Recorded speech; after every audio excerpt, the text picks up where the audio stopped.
Vous écoutez un des 6 épisodes de la mini-série consacrée aux forces de caractère. Et avant de commencer, je vous invite à télécharger le carnet d'écoute sur mestrucsdeprof.fr/force au pluriel. Je suis Émilie Lefatan, je suis formatrice et coach professionnelle spécialisée dans l'accompagnement des professionnels de l'enseignement, de l'éducation et de la formation. Et dans le podcast Mes trucs de prof, je partage avec la communauté enseignante des réflexions, des conseils, des découvertes, avec l'intention de réfléchir et de faire réfléchir, de remettre du sens et du bien-être dans les pratiques et par ricochet dans la vie des élèves. Mes trucs de prof est disponible sur toutes les plateformes et également sur le site mestrucsdeprof.fr. Et si vous avez envie de travailler avec moi, je vous propose de faire un tour sur mestrucsdecoach.fr pour découvrir les différents accompagnements que je propose, qu'ils soient individuels ou collectifs. Bonjour à toutes et à tous. Alors poursuivons cette série de 6 épisodes sur les forces de caractère. Dans le dernier épisode, on a exploré ensemble la vertu de la sagesse et les 5 forces qui la composent.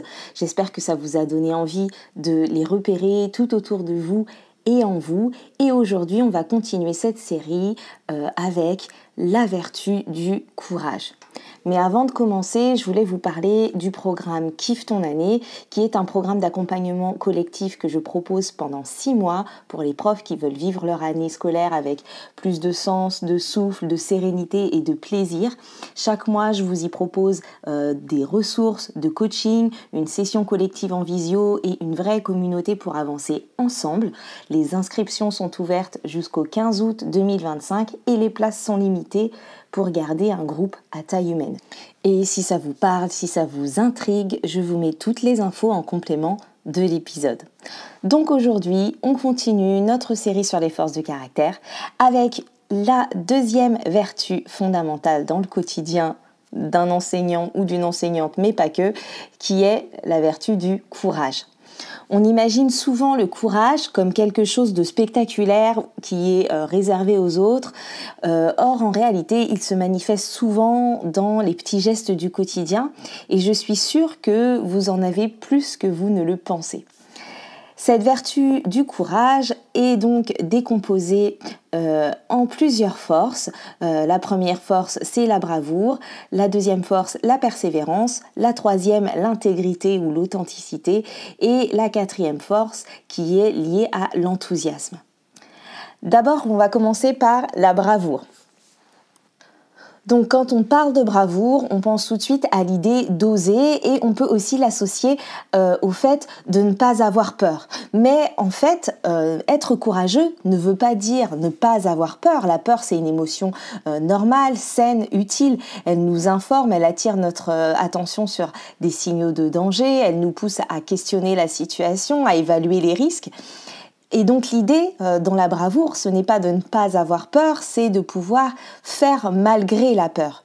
Certaines personnes pensent ne pas être courageuses justement parce qu'elles ont peur, mais c'est le vrai courage, c'est de réussir à y aller, à faire les choses, même si on a peur, à braver cette peur, à l'écouter, la comprendre et à agir quand même et en conscience. Ça veut dire être capable d'entendre ce que cette peur nous dit, de nous permettre d'évaluer les risques et ensuite de pouvoir se lancer malgré la peur. Donc si vous êtes dans une situation où vous ressentez de la peur, un peu d'anxiété, d'appréhension, mais que ça ne vous empêche pas de passer à l'action et que vous réussissez à vous lancer malgré tout, dans cette situation-là, vous faites preuve de bravoure. En classe, on peut observer cette force chez des élèves, par exemple, qui vont oser poser une question alors qu'ils ont peur d'avoir l'air bête ou qu'ils ont peur qu'on se moque d'eux, mais qui osent quand même poser la question, ou qui vont oser avoir un avis qui n'est pas forcément le même que les autres, mais utiliser cette bravoure pour pouvoir s'affirmer quand même, affirmer leur position à ce moment-là. Ce qui va avoir d'ailleurs un lien aussi avec l'intégrité, force qui vient juste après. On peut observer cette force de bravoure aussi chez des élèves qui vont oser demander à changer de groupe, par exemple, parce qu'ils ne se sentent pas bien ou qu'ils ne se sentent pas respectés, ou chez des élèves qui vont être capables de s'excuser devant la classe après un comportement déplacé, ou oser avouer qu'ils ont fait quelque chose d'incorrect, par exemple. Donc tous ces gestes, derrière ce qu'ils peuvent cacher dans une première situation, en fait, le fait d'oser alors qu'on a peur, alors qu'on craint quelque chose, c'est une force. La deuxième force qui constitue cette vertu du courage, c'est la persévérance. Vous la voyez sûrement chaque jour, la persévérance, c'est vraiment cette capacité à continuer malgré les difficultés. C'est-à-dire qu'on va réussir à aller jusqu'au bout d'un effort ou aller jusqu'au bout d'un exercice, aller jusqu'au bout d'une tâche, d'une mission, malgré les difficultés qu'on rencontre. Même quand on a envie d'abandonner ou parfois même quand on n'a pas le choix. Et ça, vous pouvez évidemment la ressentir à plusieurs moments dans votre carrière, dans votre vie professionnelle, mais évidemment aussi dans votre vie personnelle. Chez les élèves, ça va se manifester par exemple dans des cas où des élèves sont capables de recommencer plusieurs fois un effort, un exercice, jusqu'à ce que ça rentre ou qu'ils réussissent.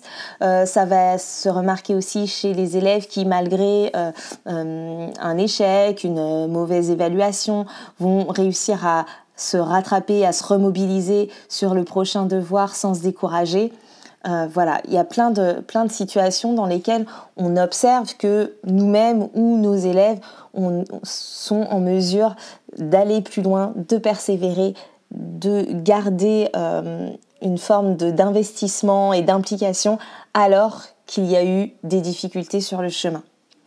Donc la persévérance, c'est vraiment une force précieuse pour l'apprentissage, mais aussi pour que ce soit pour les élèves ou pour nous adultes, et elle se développe. Donc si vous avez envie d'en savoir plus sur cette force de persévérance, je vous invite à aller écouter l'épisode 100 du podcast. Je lui avais consacré un épisode entier avec des pistes concrètes et où je décryptais un peu ce qu'il y avait derrière cette force de persévérance en m'appuyant sur mon vécu à travers le podcast notamment. La troisième force, c'est l'intégrité. On peut aussi parfois parler d'authenticité. C'est vraiment la capacité à rester fidèle à ce qu'on est, à ses valeurs, à son mode de fonctionnement, même quand ce n'est pas le plus facile. L'intégrité, ça va demander du courage parce que parfois, on peut être tenté de faire comme les autres, de ne pas dire ce qu'on pense vraiment ou de taire ce qui nous semble important pour éviter les vagues, pour éviter les jugements. Et donc être intègre, c'est vraiment être en cohérence avec soi-même et ça va demander de bien se connaître et parfois de savoir s'affirmer. Dans mon livre Enseigner selon son profil, je vous propose justement des outils pour mieux vous connaître, pour travailler sur vos valeurs, sur vos préférences pédagogiques, sur votre posture. Et l'objectif, c'est de vous aider à être un ou une prof plus aligné, plus serein ou sereine et authentique dans votre façon d'enseigner. Parfois, oser être intègre, être authentique, c'est inconfortable, c'est pas forcément facile et on va pouvoir avec les élèves travailler sur cette dimension en abordant l'aspect émotionnel, la difficulté face au groupe, par exemple, de pouvoir affirmer. Je donnais l'exemple tout à l'heure d'oser avoir un avis qui diverge de toute la classe. Par exemple, quand vous posez une question et que toute la classe se trompe et qu'il y a un élève qui pense autrement, mais qui ose être le seul à penser de cette façon-là, il fait preuve donc d'audace, de courage, de bravoure, et en même temps, il ose rester conforme à ce qu'il est, à ce qu'il pense, même s'il n'est pas suivi par le reste du groupe. Et c'est ce genre de situation qui va nous permettre de parler de cette force d'intégrité, d'authenticité, en évoquant l'aspect émotionnel et le courage que ça demande de pouvoir rester sur ses positions dans certaines situations et de rester fidèle à ce qu'on pense. Enfin, la dernière force de cette vertu, c'est l'enthousiasme. c'est vraiment une énergie, cette énergie qu'on va mettre dans ce qu'on fait, cette manière d'être engagée, de se sentir vivante, habitée par ce qu'on transmet, par ce qu'on est en train de faire. C'est une force très précieuse dans le métier d'enseignant puisque c'est une force qui va être contagieuse, elle va donner envie d'apprendre, c'est une force qui va nous porter aussi, même quand on est fatigué ou qu'on sent poindre un peu de démotivation. C'est aussi une force qui va nous aider à transmettre des émotions positives. Donc attention, il ne s'agit pas d'être dans la suractivité ou de faire le show sans arrêt. Il s'agit vraiment de mettre du cœur dans ce qu'on fait, d'y croire, et ça, nos élèves le sentent. D'arriver avec enthousiasme en classe, c'est presque un prérequis et ça devrait même figurer dans le référentiel de compétences, de pouvoir être enthousiaste à ce qu'on fait. Et quand on commence à sentir qu'on manque un peu d'enthousiasme, pour cultiver cette force, qu'on peut faire, c'est se reconnecter à ce qu'on aime dans notre métier, à ce qui nous plaît, à ce qui nous procure du plaisir, au sens que la mission a pour nous. On va pouvoir aussi essayer de varier les supports, varier les activités pour se remettre dans ce qui nous stimule ou même s'entourer des personnes, des collègues qui nous inspirent, qui nous font du bien et qui nous donnent envie d'être là. Voilà, pour terminer, j'aimerais vous poser quelques questions comme pour l'épisode précédent pour vous inviter à réfléchir et à vous demander, et pour vous, quelle force de courage mobilisez-vous souvent, peut-être même sans vous en rendre compte. Est-ce que vous mobilisez la force de la bravoure, la force de la persévérance, l'intégrité, l'enthousiasme, avec quelle facilité vous le faites ? Et laquelle auriez-vous envie de développer davantage dans votre quotidien professionnel ? Vous pouvez aussi vous demander chez vos élèves comment vous allez pouvoir identifier ces forces, comment vous allez identifier chez les élèves la bravoure, la persévérance, l'authenticité ou l'intégrité et l'enthousiasme. Et puis surtout, comment est-ce que vous les valorisez ? Est-ce que vous les reconnaissez quand elles se présentent et comment vous les valorisez ? Quels mots, quels encouragements, quels rituels vous aident à faire grandir ces forces chez vos élèves ? Voilà, on se retrouve très bientôt pour le 3e épisode de cette série où on parlera d'humanité, d'empathie, de lien, d'amour, oui, d'amour, même à l'école. À très vite. Merci pour votre écoute. Après Gestion de classe mode d'emploi, sachez que mon second livre consacré à la connaissance de soi est disponible.